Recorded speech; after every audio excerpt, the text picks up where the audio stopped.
Halo sahabat Perkantas, gimana kabarnya? Kembali kita bertemu di dalam sejenak menikmati sabda. Hari ini kita akan merenung bersama tentang berharga di mata Allah. Pernah nggak sih kita merasa nggak pede karena sesuatu? Mungkin karena kita pendek, bulat, gagap, atau botak misalnya kayak saya, gitu ya. Atau karena diejek, dibecandain lemot lah, bego lah, jelek lah, dan lain sebagainya. Terus di mana-mana mungkin kita nggak dianggap. Bahkan sama orang-orang yang kita pikir mengerti dan mengasihi kita. Atau in other case, mungkin kita pernah melakukan hal yang sangat buruk di masa lalu kita. Atau mungkin justru kitalah korbannya. Kita yang mengalami hal-hal buruk itu. Sehingga membuat kita merasa kotor, tidak layak, sangat rusak. Sampai-sampai kita nggak bisa diperbaiki lagi. Bisa jadi itu semua bisa buat kita sampai pada pemikiran, berharga nggak sih saya? Masihkah saya berharga di mata Tuhan? Masihkah saya berharga di mata semua orang? Jadi apa harga manusia kalau begitu? Apa kata Alkitab tentang hal ini, teman-teman? Mari kita akan melihat dari kitab Kejadian pasal 1, dan kita akan fokus pada ayatnya yang ke-27. Saya akan bacakan untuk kita semua. Kejadian 1 ayatnya yang ke-27. Maka Allah menciptakan manusia itu menurut gambarnya, menurut gambar Allah diciptakannya dia. Laki-laki dan perempuan diciptakannya mereka. Dari bagian ini, teman-teman, kita bisa belajar dua hal. Yang pertama, bahwa manusia, hanya manusia, yang diciptakan berbeda, unik, dan dengan tingkat detail yang sedemikian tinggi. Terkait keperbedaan ini, kita bisa melihat tiga hal. Yang pertama, jika yang lain diciptakan dengan cara Allah berfirman melalui kata-kata, maka manusia diciptakan dengan proses. Kalau kita perhatikan di Kejadian pasal 2 ayat 7, itu menunjukkan bahwa manusia melewati proses pembentukan, lalu kemudian diberi nafas kehidupan. Dan kemudian di Mazmur 139, ayatnya yang ke-13 sampai 16, mengatakan betapa dahsyatnya dan luar biasanya yang Allah lakukan dalam proses pembentukan kita. Hal yang kedua adalah bagaimana hanya manusia yang diberikan akal budi, bukan hanya sekedar insting yang dimiliki oleh setiap makhluk. Belum lagi hanya manusia yang struktur sel otaknya itu sungguh mirip dengan sistem tata surya kita. Keren banget nggak sih? Dan bahkan kalau lebih lanjut yang ketiga tentang keperbedaan manusia dibanding ciptaan yang lain, manusia itu teman-teman diciptakan dengan detail yang luar biasa. Tidak ada satupun manusia yang memiliki sidik jari dan pola mata yang sama. Bisa bayangin nggak teman-teman? Di satu sisi manusia diciptakan berbeda dari ciptaan yang lain, tetapi di sisi yang lain sebagai sesama manusia, satu dengan yang lain juga tidak diciptakan sama persis. Berbeda, unik, dengan detail yang sedemikian tinggi. Itulah hal yang kita bisa belajar bagian yang pertama. Lalu hal yang kedua yang kita bisa belajar, bahwa semua manusia, baik laki-laki maupun perempuan, diciptakan dengan derajat yang sama. Jadi sejak awal, Alkitab sudah mengajarkan, Allah sudah menunjukkan, bahwa pria dan wanita itu sejajar posisinya. Jadi semua hal tadi, teman-teman, menunjukkan betapa berharganya manusia di mata Allah. Dan yang lebih keren lagi, kalau kita lihat di Markus 5 ayat 1 sampai 20, teman-teman, di situ ada kisah di mana nilai manusia yang begitu tinggi. Ada seorang yang kerasukan, lalu kemudian waktu disembuhkan, ada 2.000 ekor babi yang jadi korban di situ. Dan bahkan kita lihat bahwa di dalam Lukas 15 ayatnya yang ke-10, Yesus mengatakan bahwa satu jiwa yang bertobat itu akan mengakibatkan sukacita para malaikat di surga. Keren banget nggak sih? Jadi apa sih yang bisa kita simpulin lewat bagian ini, teman-teman? Semua manusia itu berharga di mata Tuhan. Nggak ada yang nilainya separuh, sepertiga, atau seberapa, atau 1,5 lebih dari yang lain. Nggak ada. Semua manusia itu adalah ciptaan yang sama, ultima, ciptaan yang sempurna di hadapan Allah. Manusia itu adalah bayangan Allah di muka bumi dan seharusnya memantulkan kemuliaannya.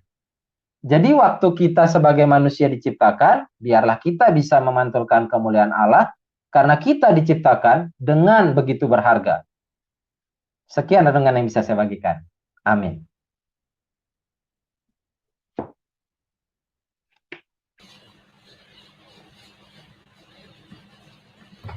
Ya, halo Kak Robert.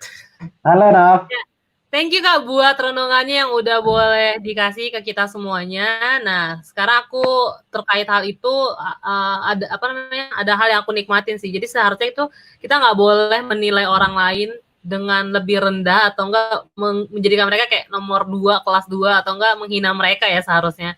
Nah, Ya. pertanyaan aku terkait apa namanya renungan Kakak ini adalah bagaimana kalau misalnya kita melihat atau enggak kita merasakan ketika ada orang yang merendahkan orang lain atau enggak merendahkan diri kita sendiri?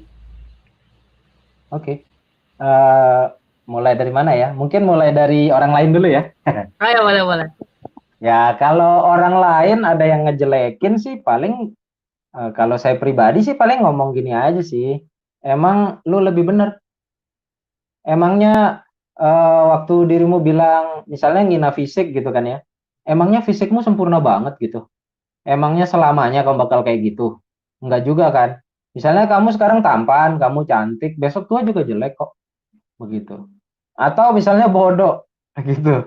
Mungkin dia bodoh dalam hal yang lain, tapi mungkin kamu bodoh dalam hal yang lain lagi gitu. Jadi siapa kamu? Itu yang pertama. Terus yang kedua, emangnya kamu yang menentukan dia begitu? Nah, kalau ke saya, misalnya kalau diriku yang dibegitukan, begitu kan ya, justru lebih enak. Justru lebih enak. Kenapa? Lebih enak ngata-ngatainnya. Nggak bercanda itu ya. Maksudku gini, kalau ada orang lain yang ngejelekin, ya aku tinggal simpel aja. Logisnya gini, kalau emang benar, ya udah disyukuri aja. Kalau aku misalnya dibilang botak, kan emang bener botak. Masa waktu aku dibilang botak, aku ngamuk? Kamu kok ngomong aku botak, aku nih gondrong, kan bego di saya dong, begitu. Kalau saya bilang begitu, ya terima aja, emang kenyataannya begitu. Deal with it, gitu. Tapi kalau itu nggak benar, ya terus penting gitu saya peduliin gitu responnya. Kalau saya dibilang yang jelek, yang nggak benar, ya I don't care lah. Begitu. Satu sisi waktu kita lihat di renungan tadi, teman-teman, Nov, kan yang nyiptain kita Tuhan nih. Tuhan nyiptain kita sama-sama dengan orang yang ngejek juga. Begitu. Saya diciptain Tuhan, kamu juga diciptain Tuhan. Nah, waktu dia ngejek saya, berarti dia sedang menghina Tuhan dong. Terus urusan saya sama dia apa? Maksudnya gini, saya boleh marah nggak sih? Nggak penting juga marah sama dia. Yang perlu marah Tuhan justru. Karena dia udah menghina Tuhan yang nyiptain saya.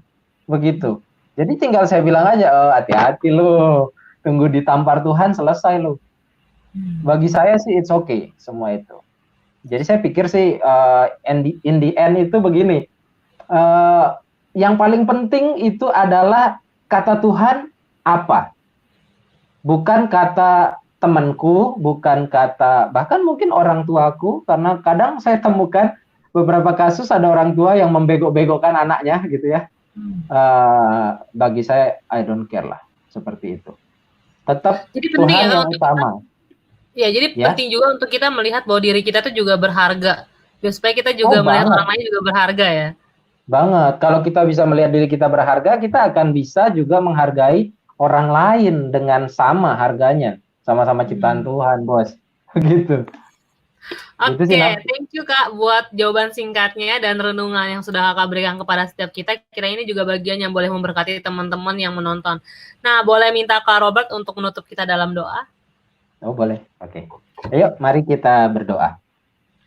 Tuhan, terima kasih untuk hari ini. Kami boleh diberi kesempatan merenung bersama betapa Allah menciptakan kami sebagai manusia yang berharga di mata Tuhan, terlepas dari setiap kurang lebih dari diri kami, terlepas dari setiap masa lalu yang kami miliki, biarlah kami boleh terus bersyukur bahwa Allah menciptakan kami sedemikian unik dan kami boleh terus juga menghargai orang lain yang Allah juga ciptakan unik. Biarlah kami belajar mensyukuri diri kami, dan kami juga belajar mensyukuri orang lain yang diciptakan serupa dengan gambar Allah, sama seperti kami. Terima kasih Tuhan, biarlah semua ini boleh menolong kami untuk berpusat kepada Engkau, ya Allah, untuk fokus dengan apa yang menjadi sukacita Allah, fokus apa yang menjadi pandangan Allah. Terima kasih Tuhan, dalam nama Tuhan Yesus kami berdoa. Amin. Amin.